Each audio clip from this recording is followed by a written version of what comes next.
Hello guys, good evening. बात करते हैं आज उत्तराखंड के प्राचीन इतिहास में मेंस से रिलेटेड कुछ क्वेश्चंस के बारे में। यदि आप चैनल पर नए हो तो चैनल पर सब्सक्राइब कीजिएगा और बेल आइकन पर प्रेस करना ताकि आपको टाइम पर नोटिफिकेशन मिल सके। उत्तराखंड का उल्लेख वेदों, पुराणों एवं महाकाव्यों में है। इस पर है कि उत्तराखंड का ऐतिहासिक और धार्मिक महत्व प्राचीन ग्रंथों में विस्तृत रूप से मिलता है। इसे विभिन्न नामों से संबोधित किया गया है जो इसकी पवित्रता और सांस्कृतिक गरिमा को दर्शाते हैं।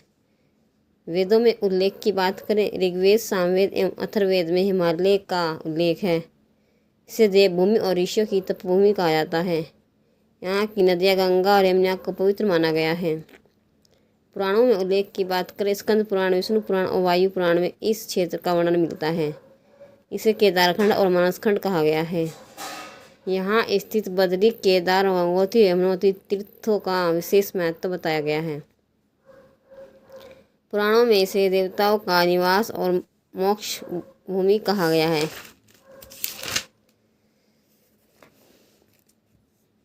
महाकाव्यों में उल्लेख, रामायण में उत्तराखंड के जंगलों और नदियों का उल्लेख है। राम ने यहाँ तपस्या की जैसे कि महाभारत में इसे हिमवंत प्रदेश कहा गया है। पांडवों की अंतिम यात्रा यानी कि महाप्रस्थान यहीं से शुरू हुआ था।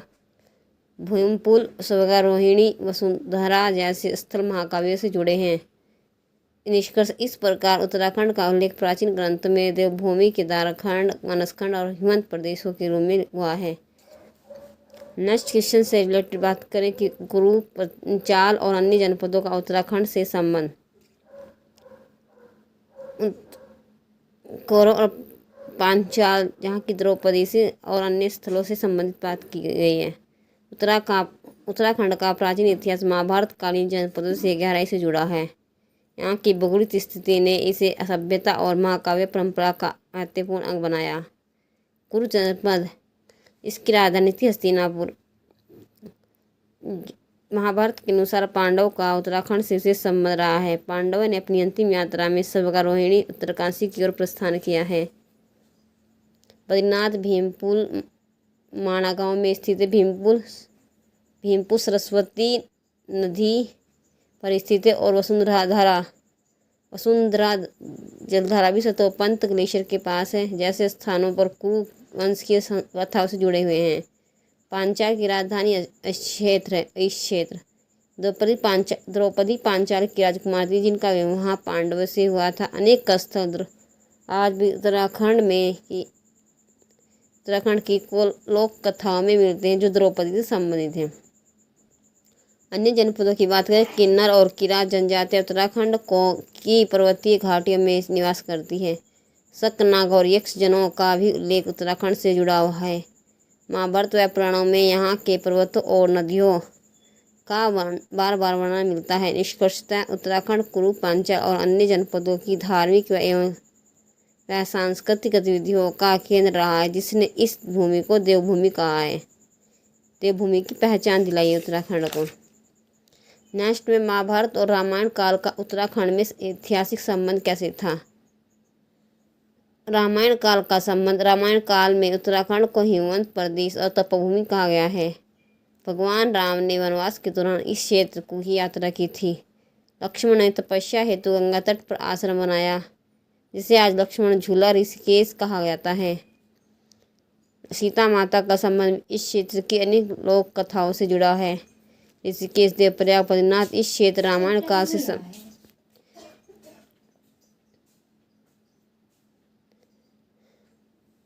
काल से पवित्र माने जाते हैं। महाभारत काल के संबंध की बात करते उत्तराखंड को महाभारत में हिमवंत प्रदेश कहा गया है। पांडवों का अंतिम महाप्रस्थान स्वर्गारोहिणी यात्रा से की थी।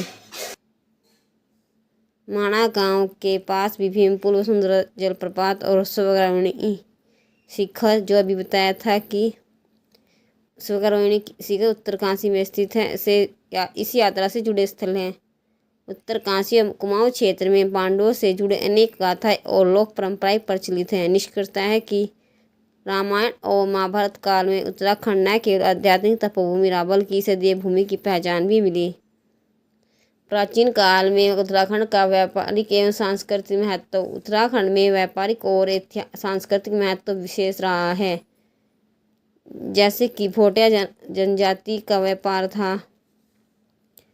बात करते हैं व्यापारिक महत्व की। उत्तराखंड हिमालयी मार्गों से जुड़ा होने के कारण प्राचीन काल से व्यापार का प्रमुख केंद्र रहा। यहाँ से तिब्बत, नेपाल, मध्य एशिया तक व्यापारिक मार्ग जाते थे। ऊन, नमक, बकरियां, जड़ी बूटियां, हस्तशिल्प वस्तुएं व्यापार की मुख्य सामग्री थी। जड़ी बूटियां उत्तराखंड की सबसे महत्वपूर्ण वस्तु थी।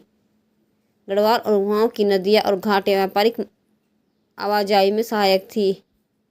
भोटिया जनजाति व्यापार में विशेष भूमिका निभाती थी। बद्रीनाथ, केदारनाथ और अन्य तीर्थस्थल व्यापारिक मेलों के भी प्रमुख केंद्र बने। सांस्कृतिक महत्व की बात करें, उत्तराखंड को देवभूमि कहा गया क्योंकि यहाँ अनेक ऋषि मुनियों ने तपस्या की थी। वैदिक काल से ही यहाँ यज्ञ, तपस्या और शिक्षा का केंद्र रहा है।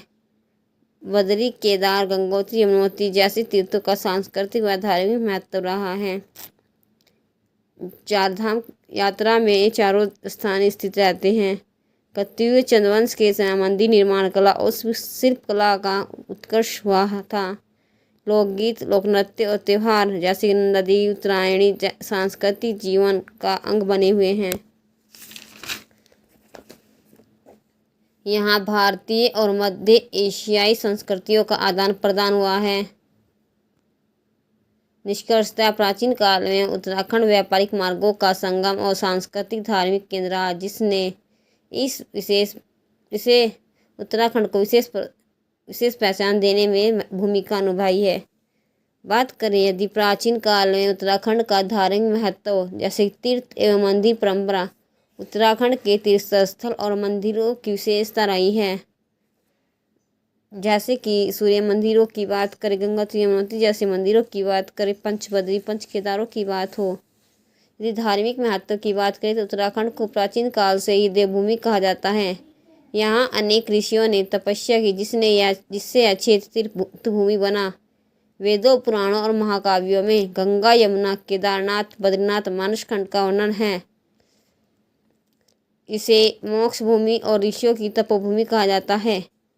तीर्थ परंपरा की बात करें तो बद्रीनाथ धाम विष्णु का प्रसिद्ध तीर्थ प्राचीन काल से तपस्या व ज्ञान का केंद्र रहा है। केदारनाथ धाम में बात करें तो शिव का प्रमुख ज्योतिर्लिंग पांडव से संबंधित है। गंगोत्री, यमुनोत्री, उत्तर काशी के गंगोत्री यमुनोत्री धाम, गंगोत्री के पास गंगा नदी का उद्गम है। गंगोत्री ग्लेशियर से और यमुनोत्री में बंदरपूछ नामक स्थान से यमुना की उत्पत्ति होती है। गंगा जो पूरे भारत की सबसे पवित्र नदी है। पंच केदारों में बात करें तो केदारनाथ, मधुमेश्वरनाथ, तुंगनाथ, रुद्रनाथ, कल्पेश्वरनाथ, इन सभी केदारों में शिव के अलग अलग अंगों की पूजा होती है।